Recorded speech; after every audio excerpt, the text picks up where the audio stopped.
It's wonderful opportunity. ஏன்னா டேலண்ட்டை வந்து expose பண்ணுறதுக்கு, டேலண்ட் வெளியே வர்றதுக்கு உங்களுக்கு ஒரு வாய்ப்பு இருந்தால் நான் நினைக்கிறேன். முதல்லலாம் வந்து இப்படி ஒரு வாய்ப்பே இருந்திருக்காது, இப்படி எக்ஸ்போஜரே இருந்திருக்காது. இப்போ அந்த மாதிரி கிடைக்கிறது நல்லது தானே.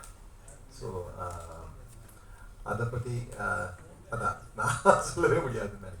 கிஷோர் சார் எப்பவுமே வந்து ஸ்போர்ட்ஸ் மேன்னாவே கிஷோர் சார் வந்து மைண்டில் வந்துடுவாங்க எல்லா டேரக்டருக்கும். இப்போ வந்து பாடகர்னா வந்துடுவாங்களோ தெரில, அது ஜனங்களுக்கு பிடிச்சா அப்படி ஆகும். வந்து இப்போ நான் வந்து ராஜா சார் மேலேயும் தப்பு சொல்ல மாட்டேன் சார், மியூசிக் லேபிள் மேலேயும் தப்பு சொல்ல மாட்டேன். இது சூழல் ஒரு விஷயத்தை போய் ஒரு இடத்துல நிறுத்தியிருக்கு. ஸோ அதுக்கான தெளிவு இன்னும் கிடைக்கல. ஸோ நாங்கள் தெரியும், ஆனால் அது வந்து எப்படி கையாளுறோன்றது இருக்குது. நான் வந்து அதை கையாண்டுட்டு வெளியில் வந்துட்டேன். இப்போ நீங்கள் இதில் பார்த்த ராஜா சார் சாங்ஸ்லாம் நான் அவர்கிட்ட மறுபடி பர்மிஷன் வாங்கி பண்ணது. சிலது என்னால் யூஸ் பண்ண முடியாது, ஏன்னா சில லேபிள்ஸ் அதை ஹோல்ட் பண்ணியிருந்தாங்க. ஸோ அதை நான் வந்து எடுத்துட்டேன், அந்த சாங்ஸே எடுத்துட்டேன். ஸோ ராஜா சாருக்கும் எந்த நெகட்டிவிட்டியும் வரக்கூடாது அப்படின்றது, ஏன்னா ரொம்ப பிரியப்பட்டு வச்சதுனால அதுக்காக ரொம்ப போராடினேன். உண்மையாலுமே நோட்டீஸ் வராது, வராது. அது பர்மிஷன் வாங்கினது, அது வாங்கினது. எந்த பாட்டு? அது வேற, அது டோட்டலாக மாற்றிட்டோம், சாங்கையும் மாற்றிட்டோம் சார். இல்லை அது இல்லை, அது மியூசிக் அது இல்லை சார். சந்தத்துலேருந்து எல்லாமே வேறு, டோட்டலாக டிஃப்ரெண்ட் சாங்.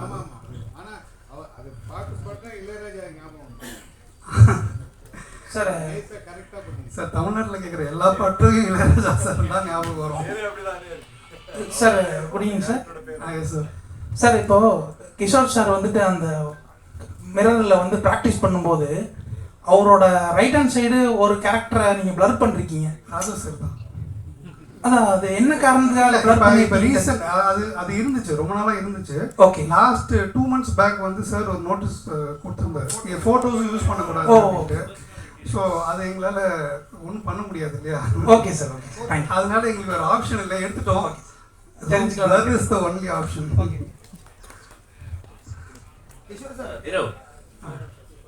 யாழினி கேரக்டர் குழந்தையா இருக்கும் பொழுதும் பெரியவங்க இருக்கும் பொழுதும் ரொம்ப எக்ஸாக்டா மேட்சா இருந்தாங்களே, அவங்க வளர்றவரை வெயிட் பண்ணி எடுத்தீங்களா இல்ல? ஆமாம், ஏ இல்ல அதே யாழினி தான். அப்படியா? குட்டியா இருந்த யாழினி அவங்க தானா? ஆமாம். அப்படியா? ஆமாம். ஓ சூப்பர், ரொம்ப நல்லா இருந்தது யாழினி.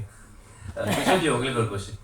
நீங்க அந்த கிணத்து மேட்ல ஒரு டைலாக் சொல்லுவீங்க, தண்ணி நிறைய எப்பவுமே தண்ணி நிறைய இருக்கிறதுக்கு காரணம் வந்து ஃபுல்லா சிமெண்ட் போட்டு இல்லை இது இல்லாமல் மணலாவே வச்சுக்கிறாங்க அப்படிங்கிற மாதிரி சொன்னீங்க. ஸோ உங்களுடைய அந்த இயற்கை வேளாண்மை விஷயங்கள் எல்லாம் படத்தை முடிஞ்ச அளவுக்கு கொண்டு வந்திருக்கீங்களா? நான் கொண்டு வந்தில்லை, அவர் தான் கொண்டு வந்திருக்காரு. ரொம்ப நல்லா இருந்தது, ரொம்ப நேச்சுரல். யூஸ்வலாக யாரோ ஒரு நடிகர் நம்ம கூட நடிக்கிறாருன்னா அவர் என்ன பண்ணுறாருன்னு நம்ம அப்சர்வ் பண்ணிட்டு இருக்கோம், அவருக்குள்ள நமக்கு என்ன பிடிக்கும்னு அப்சர்வ் பண்ணிட்டு இருக்கோம். அதெல்லாம் கதைக்குள்ள அந்த வசனத்துக்குள்ள வந்துடும். பொதுவாக நீங்கள் நிறைய ஆக்ஷனில் தான் பட்டைகளை போயிட்டு இருப்பீங்க. இது ரொம்ப மென்மையான, இந்த மாதிரியான ஒரு ரொம்ப மென்மையான ஒரு படங்கள் சூஸ் பண்ணுறதுக்கு என்ன காரணம்? இது உங்களுக்கு ரொம்ப பிடிச்சிருக்கா? நான் சூஸ் பண்ணதுன்னு இல்லை, அதை கிடைச்ச என்ன வாய்ப்பு வருதோ அதுதான் நம்ம பண்ண முடியும். ஸோ அதில் இது நல்லதோ இது எனக்கு பிடிக்கிறதோ அதுதான். ஸோ அப்படி பண்ண ஒரு படம் தான். ஆக்சுவலாக அவருக்கு தான் தேங்க்ஸ் சொல்லணும். ஏன்னா அந்த மாதிரி ஒரு கேரக்டர் எடுக்கிறது ரொம்ப இதில் அதுவும் எனக்கு கிடைக்கிறது, என்னை தேடி வந்து எனக்கு அந்த ரோல் கொடுக்குறது வந்து ரொம்ப சரியா தேங்க்ஸ். சார் வந்து ஒரு பிடி மாஸ்டராகவும் தெரிவார். ஒரு அப்போ அழகான எனக்கு சாரோட இன்டர்வியூஸ் வந்து நிறையா அவங்க ஃபேமிலியோடு பார்த்துருக்கேன். ஸோ அவருடைய அதர் சைடை நான் அங்கே பார்த்துருக்கேன். ஸோ என்னால் ரெண்டுத்தையும் காட்ட முடியும்னு ஒரு நம்பிக்கை இருந்துச்சு. இன்ஃபேக்ட் ஷூட்லேயே வந்து பார்த்திங்கன்னா ஷூட் போயிட்டு இருக்கும் போது ஒரு மாடு போய் மாட்டிக்கிச்சு. சார் போய் தான் காப்போம் அந்த மாடை பிடிச்சி தண்ணியெலாம் கொடுத்துட்டு வந்தார். ஞாபகம் இருக்கா சார்? மறந்துட்டிங்களா? சாருக்கு அது நேச்சுரலாகவே இருக்குது. ஸோ அதனால் அந்த டைலாக் வந்து எனக்கு அங்கே வைக்கணும்னு ரொம்ப பிரியப்பட்டேன். ஏன்னா அவருடைய பிரதிபலிப்பாக அது இருக்கும் அப்படின்ட்டு. உங்கள் ஃபர்ஸ்ட் படத்துல இருந்து இந்த படம் வர ஒரு செயற்கை கருத்தரிப்பு, இந்த தாய்மை அடைகிறது, இந்த விஷயங்கள்லாம் ரொம்ப இம்பார்ட்டன்ஸ் கொடுக்குறீங்கன்னு எனக்கு தோணுது. ஏன்னா அதில் சாங்கில் கூட ஒரு பொண்ணு ரூமில் வந்து நிற்பாங்க, அவங்க ஹஸ்பண்ட் வருவார். இயற்கை லவர் வந்து நேச்சர் லவர். அது ரொம்ப பிடிக்குமா? அது எல்லாருமே இயற்கை லவர் சார். நீங்கள் இப்போ ஒரு அழகான இயற்கை சூழ்ந்த இடத்துல போய் நிற்கணும்னா நீங்கள் பிரியப்படுவீங்களா மாட்டீங்களா? அது நான் எல்லா இடத்துலையும் இருக்கணும்னு ஆசைப்பட்றேன். அவ்வளோதான். நம்மளை சுற்றி இயற்கை மிகுதியாக இருக்கணும், செயற்கை கம்மியாக இருக்கணுன்றதுல ரொம்ப தீவிரமாக இருக்கேன் நான்.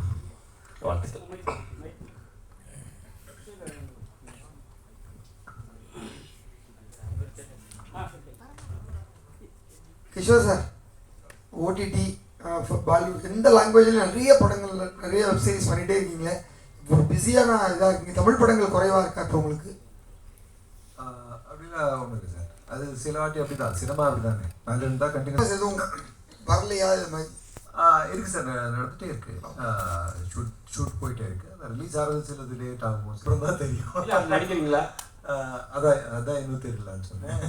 ஷூட் பண்ணதுக்கப்புறம் அப்புறம் தான் சொல்ல முடியும்னு நினைக்கிறேன். ஏன்னா நிறைய விஷயங்கள் மாறிட்டே இருக்கும். இது வேற மாதிரி, அதுலேருந்து ஸ்பின் ஆஃப்னு சொல்கிறாரு. அங்கேருந்து வந்த கதை இங்கே யாரெல்லாம் மீட் பண்ணுவார் அதெல்லாம் தெரியாது. கதாநாயகி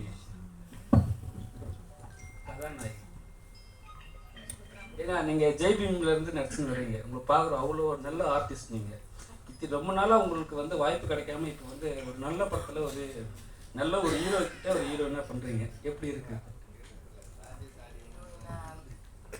இந்த கேரக்டர்னாலும் ஐ என்ஜாய் டூயிங் இட். அப்படி இல்லை, வாய்ப்பு வந்துட்டு தான் இருக்கு. நான் கொஞ்சம் பிரேக் எடுத்திருந்தேன். But I enjoy doing any, அது ஒரு நாள் ஷூட்டாக இருந்தாலும் சரி, இது மாதிரி ரோலாக இருந்தாலும் சரி, enjoy my job. Sir, director sir, இப்போ சார் வந்து பிடி மாஸ்டர் இருக்கனால அவர் சிங்கர் ஓரியன்ட்னால அதை மெயினாக எதுவுமே இல்லை. அது தேவதை டீச்சர் ரெஃபரன்ஸே இருக்கும். ஓகே, அதான் வெறும் டீச்சர்ஸ் ரூமில் இருக்க மாதிரி தான் காமிச்சிருக்கீங்க. ஆமாம், அவங்க கிளாஸ் ரூம் இல்லை சார். கதை அங்கே இல்லை சார். கதை வந்து அங்கே இல்லை. கதை வந்து அப்புறம் எடிட்டருக்கு ஓகே சார். நான் தான் சார். நீங்கள் எடிட்டர் சார். இப்போ எங்களுக்கு நாங்கள் பார்க்கும்போது ஒரு சீன்லேருந்து பாஸ்ட்லேருந்து ப்ரெசென்ட்டுக்கு போகும்போது டக்குன்னு ஜம்ப் ஆகுது சார். ஏன்னா ஆப்ஜெக்ட்லேருந்து போயிருந்தால் கொஞ்சம் இன்னுமே பயங்கரமாக இருந்திருக்கும்னு ஃபீலாக இருக்குது சார். அது எதனா எப்படி என்ன? இல்லை சார், சில சேலஞ்சஸ் இருந்துச்சு சார் எனக்கு. இந்த சிலது வந்து சாங் நரேட்டிவாக எடுத்திருந்தேன். இந்த காப்பிரைட் இஷ்யூனால ரிமூவ் பண்ண வேண்டிய ஒரு கட்டாயத்தில் இருக்கும்போது சில சேலஞ்சஸ் எனக்கு இருந்துச்சு. அந்த சேலஞ்சுக்கு உட்பட்டு தான் நான் ஒர்க் பண்ண முடிஞ்சது எனக்கு. நான் லாஸ்ட் மினிட்லேயே ஒரு 5 சாங் போயிடுச்சு எனக்கு. அதுக்குள்ளே சீன் நான் எழுதி சீனும் க்ரியேட் பண்ணி வச்சுருந்தேன். ஸோ அது போகும்போது எனக்கு கொஞ்சம் சேலஞ்சிங்காக இருந்துச்சு. சரி, நீங்கள் எல்லாம் ரொம்ப நேரம் வெயிட் பண்ணியிருக்கீங்க. இந்த படத்துக்கான காரணம் என்னென்னா சார், இந்த உலகம் ரொம்ப நெகட்டிவிட்டி நிரம்பி இருக்குது சார். ஸோ அன்பு தொலைஞ்சு போயிட்டே இருக்குது சார். ஸோ இந்த அன்பம் இப்போ ரொம்ப அதிகமாக தேட ஆரம்பிச்சிருச்சு, நெகட்டிவிட்டி அதிகமாக இருக்கிறதுனால. ஸோ அந்த அன்பை பிரதிபலிக்கிற ஒரு படமாக இது இருக்கணும்னு நான் ஆசைப்பட்டேன். அது எவ்வளோ முடியுமோ என்னால் அதுக்கான எஃபர்ட் போட்டு பல தடைகள் இருந்துச்சு, பல காப்பிரைட்டுகள் இருந்துச்சு, நடுவில் கோவிட் இஷ்யூஸ் வந்துச்சு. இதெல்லாம் தாண்டி இந்த படத்தை போய் சேர்த்துடணும் அப்படின்ற அந்த ஒரு முனைப்பு எனக்குள்ளே இருந்துக்கிட்டே இருந்துச்சு. ஸோ அந்த ஊந்துதலும் அந்த தன்னம்பிக்கையும் தான். ஸோ இது எல்லாத்தையும் தாண்டி நான் ஒன்று எழுதிட்டேன், நான் அதுக்காக ட்ராவல் பண்ணுறேன் அப்படின்றது ஒரு பெரிய விஷயம் இல்லை. முழு டீமுமே கூட ட்ராவல் பண்ணாங்க கிட்டத்தட்ட 7 வருஷம். ஸோ இந்த அன்பு இருக்கு இல்லையா, இந்த அன்பு தான் நான் வந்து மக்கள்கிட்ட சொல்லணும்னு ஆசைப்பட்றேன். கிஷோர் சார் பேருக்கு முதல்ல இந்த இதுல வந்து சென்சார் சர்டிபிகேட்ல போடும்போது ராஜா சரியா படிக்க முடியல, வேற ஏதோ ஒரு பேர் வச்சிருக்கீங்க. அதுக்கப்புறம் ராஜாக்கு ராஜாடா ஏன் பேரை மாத்துறீங்க சார்? ரீசன் என்ன சார்? இல்லை, அதுவும் காப்பிரைட் இஷ்யூ தான்.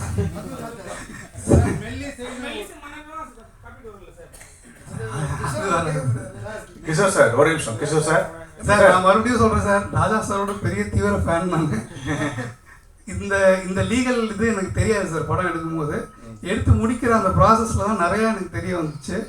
ஸோ அதை எப்படியோ தாண்டி குதிச்சு வந்துட்டேன் சார் நான். கிஷோர் சார், டைரக்டர் சொன்னார் நெகட்டிவிட்டி வந்து ரொம்ப அதிகமாகிட்டு சோசியல் மீடியாவிலலாம். எங்களை பொறுத்த வரைக்கும் நீங்கள் வில்லனாக நடிக்கும்போதும் சரி, கேரக்டராக இருக்கவும் சரி, மற்ற இதுலேயும் நடிக்கவும் சரி, உங்களை பற்றி ஒரு தப்பான செய்தி ஒரு இதுவுமே இது வரைக்கும் சினிமாவில் வந்ததே இல்லை. எங்கேயுமே யாருமே உங்களை பற்றி பேசினது இல்லை. அவ்வளோ பாசிட்டிவிட்டியாக இருக்குது. டைரக்டராக கேட்டாலும் சரி, மற்ற ஆர்டிஸ்ட்டை கேட்டாலும் சரி, மக்கள்கிட்ட கேட்டாலும் சரி, உங்கள்கிட்ட மாதிரி எப்படி இந்த எனர்ஜி? அங்கே பார்வையில் அந்த பாசம் அன்பு எல்லாம் இருக்குது. அதனால தான் அப்படி தெரியுது. அதான் எல்லாருமே அப்படி இருந்தால் எல்லாருமே அப்படி தான் தெரிவாங்க. அதில் என்னோட இது எதுவும் கான்ட்ரிபியூஷன் இருக்குல்ல. மேனேஜர் யாரும் இல்லையா சார்? லாஸ்ட் டைம் சொல்லியிருந்தீங்க மேனேஜர் இல்லைன்ட்டு. என்ன கான்டெக்ட் பண்ணால் நான் என்னதான் ஃபோன் பண்ணேன்ட்டு. இருக்காங்க சார், நான் தான். ரீச் பண்றது பெரிய கஷ்டமா இருக்கு. ஐயோ சாரி சார், அது நிறைய கடன் வாங்கி கணக்காக நிறைய மாட்டாங்க. அதனால தெரியாத நம்பர்னா இல்லைன்னா மெசேஜ் பண்ண கண்டிப்பாக இருக்கீங்க. கதை சொல்லணுன்றதுக்கே பெரிய போராட்டமா இருக்கு நிறைய இயக்குநர்களுக்கு. ஒரு கேள்வி இருக்கு, அதனால தான். ஐயோ அப்படியா? இல்லை அதுக்கு நான் பதில் சொல்கிறேன் சார். வாய்ப்பே இல்லை சார், வாய்ப்பே இல்லை. ஏன்னா எனக்கு சார் தெரியும். நிறைய பேர் சொல்லிருக்காங்க கிஷோர் சார் இந்த கதை எழுதிருக்கேன் கிஷோர் சார் சொன்னா அவரால் காண்டாக்ட் பண்ண முடியல. இல்லை சார், அது எனக்கு தெரிஞ்சு அது வாய்ப்பு ரொம்ப கம்மி. அதான் சார் வெற்றிமாறன் சார் சொல்லுவார், Kishore sir is by philosophy is a Gandhian but by action is a communist. அது கால் பண்ணியிருப்பாங்க, அது வந்து யாரோன்னு சொல்லி நான் விட்டுருப்பேன்.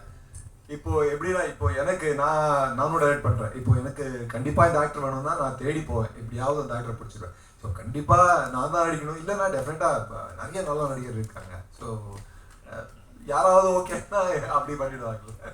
ஸோ கண்டிப்பாக தேடி வரும் அந்த ஆப்பர்ச்சுனிட்டின்னு அந்த ஒன்றும் இருக்கும். இல்லைன்னா சில இடத்துல மிஸ் ஆகிடும். சில வாட்டி ஏதோ ஒரு வேலை இருப்போம், ஷூட்டிங்கில் இருப்போம்.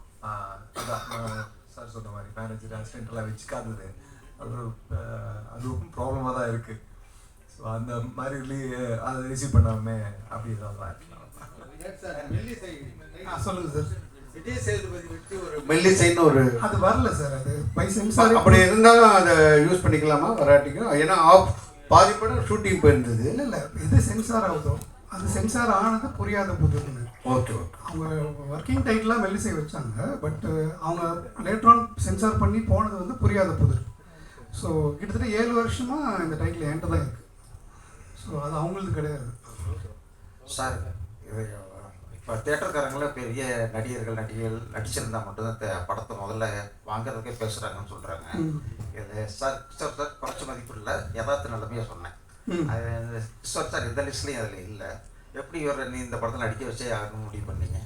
இல்லை சார், நாங்கள் மெயின் ஸ்ட்ரீம் ஃபிலிம்லேருந்து வெளியில் இருக்க ஆட்கள் சார். நாங்கள் கொஞ்சம் எங்களுக்கு என்ன வருதோ என்ன சொல்லணும்னு நினைக்கிறோமோ அதை நோக்கி பயணிக்கிறோம். ஸோ அந்த பயணத்தில் அதே சிந்தனையோடு இருக்கிற ஒரு மனிதர் தான் கிஷோர் சார். ஸோ அந்த வேவ் லெங்த் மேட்ச் வந்து ரொம்ப ஈஸியாக நடந்துட்டு பாரு. இன்னும் இத்தனை வருஷத்துக்கு அப்புறம் நான் அவ்வளோ கரெக்ஷன்ஸு அவ்வளோ ரீஒர்க்குக்கு சார் அப்ரோச் பண்ணும்போது இது வரைக்கும் அவர் என்கிட்ட முகம் சுழிச்சதே கிடையாது. நான் வந்து அவர்கிட்ட சொல்லுவேன், அவர் இது ஒரு பெரிய மேட்ரே இல்லைன்னு சொல்லுவார். ஆனால் எனக்கு அது ரொம்ப மிகையாக இருக்கும். ஏன்னா நான் இன்னொரு ட்ரெடிஷ்னலாக இருக்கவங்கள பார்க்குறேன், அவங்ககிட்ட அதெல்லாம் இங்கே அவ்வளோ ஈஸியாக பண்ண முடியாது. இதை மாற்றி கொடுங்க, அது திருப்பி இது பண்ணி கொடுங்கன்ட்டு. பட் அவர் அது ரொம்ப அசால்ட்டாக சொல்லுவார், இதெல்லாம் ஒரு விஷயமானவார். பட் எனக்கு அது ரொம்ப மிகையான விஷயம். அப்படிப்பட்ட மனிதர்கள் கூட என்றைக்குமே நான் ஒர்க் பண்ணணும்னு ஆசைப்படுவேன். இவரும் இல்லை, எல்லா கோஆக்டர் சுபத்ரா மேமாக இருக்கட்டும், எல்லாருமே வந்து very down to earth. So எங்களுக்கு வர அதை சொல்லிட முடியுன்ற நம்பிக்கை இருக்குது. இன்னொரு கேள்வி, அந்த பொண்ணு கறி சுத்தமட்ட பேச வர்றாங்கல்ல கடைசியில், ஆமாம் சார், அதுக்கிட்டே பேசுகிறாங்க எமோஷனான சீன். அதுலேயே அவ்வளோ லிப்ஸ்டிக் போட்டு வச்சு.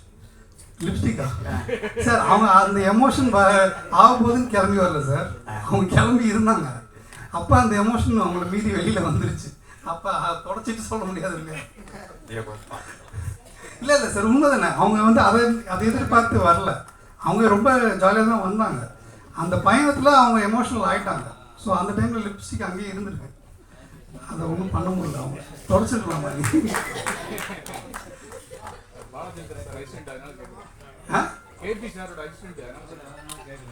இல்லை சார், நான் வந்து உண்மையாக தான் சார் சொன்னேன். நான் வந்து அப்பன்ஸ்வாக தான் சொல்லலை.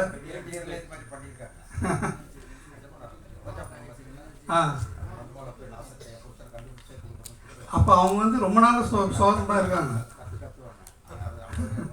அதான் அவங்க ரொம்ப நாளாக சோகத்தில் இருக்காங்க சார், புருஷன் தொலைஞ்சிட்டாருன்னா. பட் இவங்க ஜாலியாக தானே வந்தாங்க. இவங்க அன்றைக்கி அவங்க டான்ஸ் கிளாஸ் விட்டு வந்தாங்க.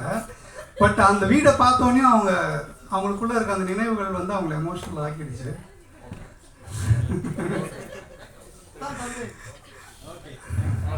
காலையிலேருந்து 3 படம் பார்த்துருந்தாலும்